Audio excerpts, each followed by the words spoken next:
포도원을 통하여서 말씀하여 주신 거죠. 포도원이 이스라엘을 말할 수 있고 포도원이 신앙 공동체를 말할 수 있습니다.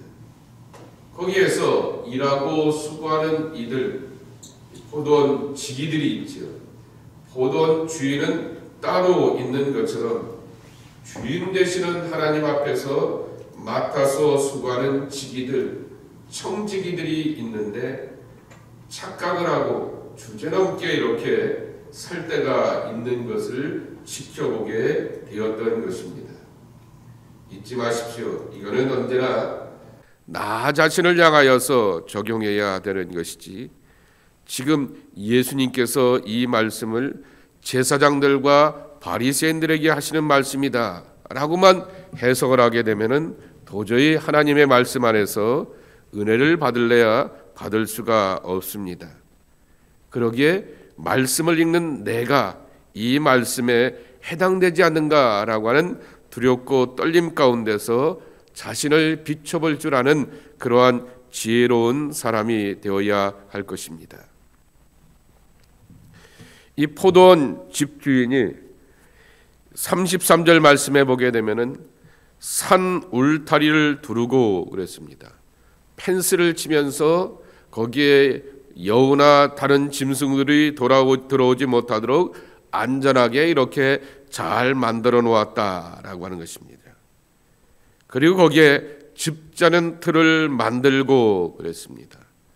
결실을 거두기 위하여서 준비도 철저히 해 놓았다라고 하는 것입니다.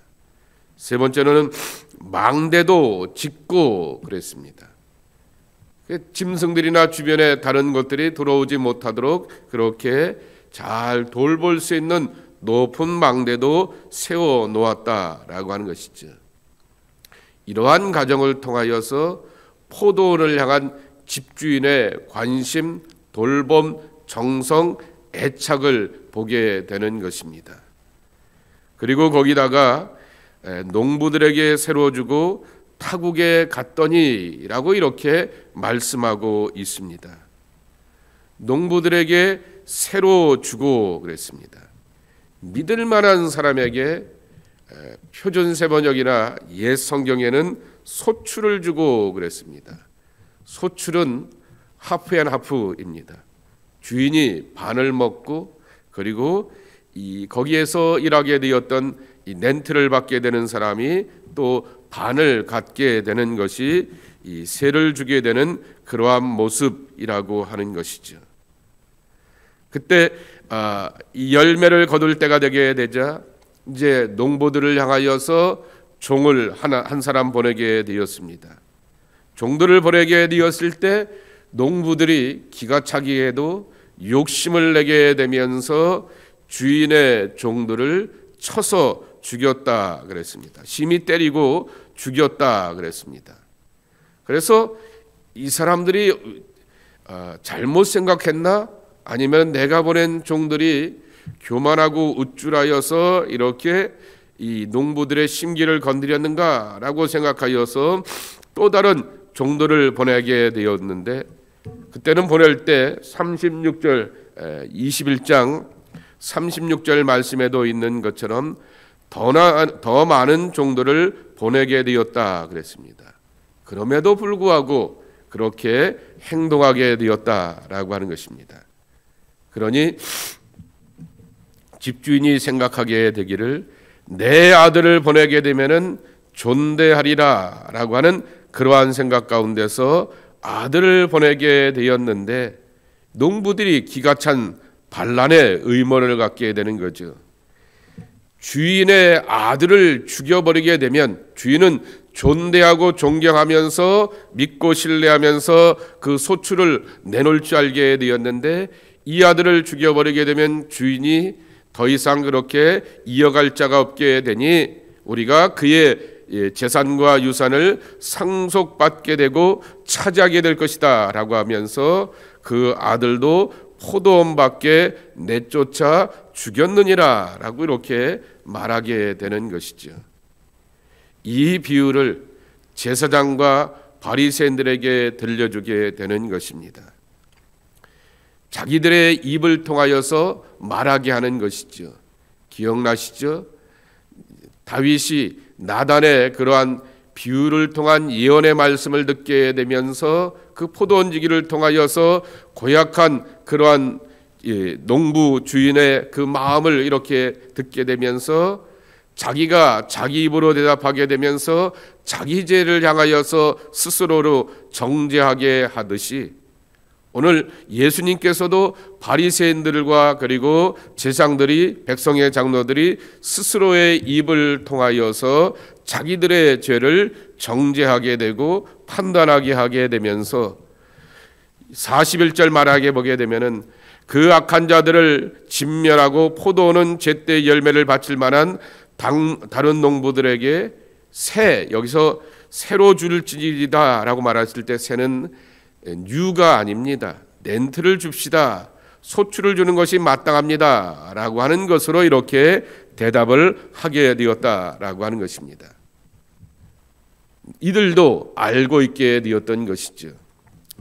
하나님의 포도원이 이스라엘이고 하나님의 포도원이 교회이고 하나님의 포도원이 믿음의 공동체라고 한다면은 이 믿음의 공동체를 지켜가고 세워갈 사람들이 누구인가라고 하는 것이죠. 그것을 먼저 맡기고 위임하게 되었던 주인의 의도와 마음을 이해하지 못하게 되고 자기 영광과 자기 권위와 자기 야망 가운데 살아가게 되었을 때는 언제든지 빼앗아 버리게 될 것이고, 그리고 집주인의 마음에 드는, 포도원 주인의 마음에 드는 새로운 사람에게 떠맡기겠다라고 하는 그러한 말씀이라고 하는 것입니다.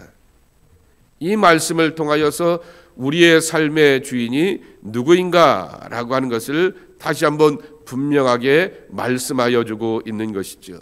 우리는 삶의 주인이 아닙니다. 우리는 교회의 주인이 아닙니다. 우리는 내가 여기고 있게 되는 소중한 것들의 그러한 주인이 아니라 그저 위임 맡아서 행하는 사람들이고, 그리고 그 위임 맡아서 행하는 것에 온전함이 없게 되었을 때는 언제든지 하나님 앞에서 교체당할 위기 가운데 살고 있다라고 하는 그러한 사실인 것입니다. 그러기에 날마다 두렵고 떨림 가운데서 내 가정을 지켜가야 되고 내 기업을 지켜가야 되고, 그리고 또한 내게 허락하시게 되었던 삶의 공동체를 잘 지켜나가는 것입니다. 우리는 자식들이 내 마음대로 안 되게 되었을 때 그때에 가서나 그렇게 한계를 인정하게 되는데, 그것으로서 우리가 그렇게 말하는 것이 아니라 가정도 일터도 삶의 모든 자리, 포도원의 열매와 결실을 맺게 되는 그러한 모든 자들은 하나님 앞에서 위임 맡아서 행하는 것이구나 라고 하는 사실을 잊지 말아야 하겠다라고 하는 것입니다. 그리고 예수님께서 이 제사장들과 백성의 장로들이 대답하는 그 이야기 앞에서 또 두 번째로 이어서 정곡을 찌르는 이야기를 하게 됩니다. 42절 말씀이죠. 그것이 시편 118편 22절의 말씀을 인용하시게 되었던 것인데, 이 말씀이 에베소서 2장 20절에도요, 베드로전서 2장 6절에도 반복하여서 나오게 되는 것입니다. 건축자들의 버린 돌이 모퉁이의 머릿돌이 되었나니 라고 말씀하게 됩니다.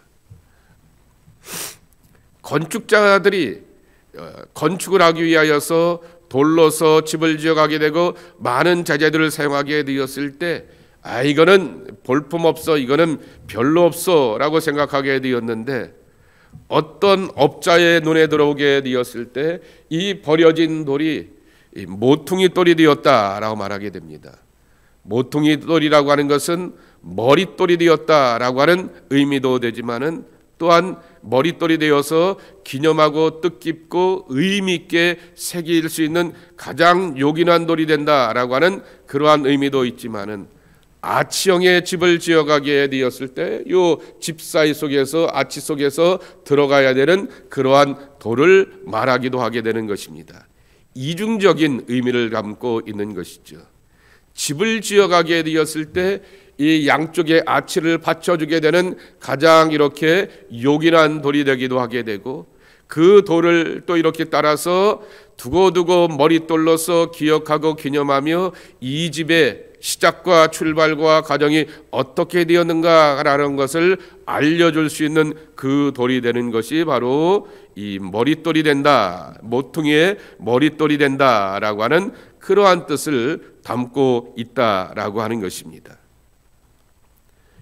이것은 이 예수님을 향하여서 이렇게 말하는 것이다 라고 우리는 에베소서 2장 20절, 베드로전서 2장 6절의 말씀을 가지고서 인용하게 되는 것이지만은, 그래서 이 메시아에 대한 약속의 말씀이다 라고 이런 것을 가지고서 해석하게 되지만은, 예수님이 이 말씀을 이 제사장들과 백성의 장로들에게 해주게 되었다라고 하는 그 말의 의미는, 정말 하나님께서 마음 먹고 작정하시게 되면은 어떠한 돌도 하나님 앞에서 쓰임 받는 돌이 되게 되지만은 건축자들입니다. 여러분, 집을 짓는데 전문가들입니다. 집을 짓는데 남들보다 안목과 기술과 실력이 뛰어난 사람들입니다. 우리가 보기에는 우리가 보기에는 잘 모르지만은 전문가가 보게 되었을 때 이 집을 지어가고 이 일을 행하게 되는데 이 자재는 필요 없어라고 여기게 되면은 십중팔구 필요 없는 것들이 건축자의 버린 돌 그리고 건축자의 그러한 쓸모없는 자재라고 하는 것입니다. 그런데 하나님께서 작정하시고 마음 먹게 되면은 모퉁이 돌이 되고 머릿돌이 되어서 기념하고 요긴한 그러한 모습으로서 쓰임 받게 되듯이, 하나님이 우리를 보시고 작정하시게 되면 바로 그와 같은 모습으로서 쓰이게 된다라는 것을 우리에게 들려주고 있는 것입니다. 성경에 보게 되면은 돌 이야기가 많이 나오게 되는데, 가장 특별한 돌 이야기는 바로 다윗의 손에 잡히게 되었던 물맷돌이라고 할 것입니다. 볼품없는 그러한 돌이었음에도 불구하고 다윗의 손에 잡히게 되었을 때 승리의 물맷돌이 되게 되고, 정말 하나님의 능력과 권세가 나타나게 되는 영광의 물맷돌로 쓰이게 되었다라고 하는 것이죠. 하나님의 손에 잡힌 바가 되는 것이 참으로 중요하다라고 하는 것이죠. 하나님의 목적과 계획 아래 쓰여지는 그러한 인생을 살아가야 해야 된다라고 하는 것입니다. 금수저로 태어나는 것도 중요하고 은수저로 태어나는 것도 중요하지만은, 그러나 우리에게는 신수저, 제가 만들어 보았습니다. 하나님을 근본으로 삼는 수저가 되어야 하는 것이죠. 그분의 손에, 그분의 장중에, 그분의 계획과 부르심 앞에서 쓰임받게 되는 그러한 모습이 되어야 하겠다라고 하는 것입니다. 그러면서 예수님께서 겁나는 이야기를 하나 44절과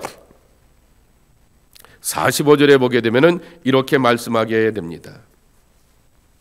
이 돌 위에 떨어지는 자는 깨지겠고, 이 돌이 사람 위에 떨어지게 되면 그를 가루로 만들어 흩으리라 하시니, 제장들과 바리새인들이 예수의 비유를 듣고 자기들을 가리켜 말씀하신 줄 알고 이렇게 고백하게 되는 것입니다.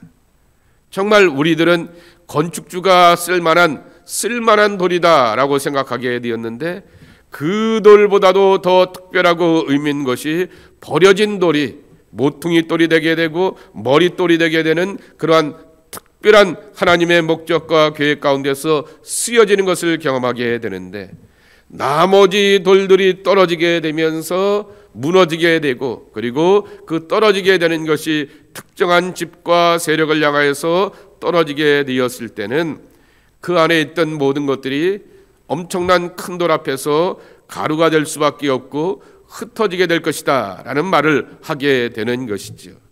그러며 하나님 앞에서 버려지는 인생이 있게 되고 하나님 앞에서 무너지는 인생이 있을 것이다 라고 하는 가혹한 말씀을 듣게 되자 제장들과 바리새인들이 겁을 먹게 되고 이렇게 두려워하게 되었다라고 하는 말씀인 것입니다.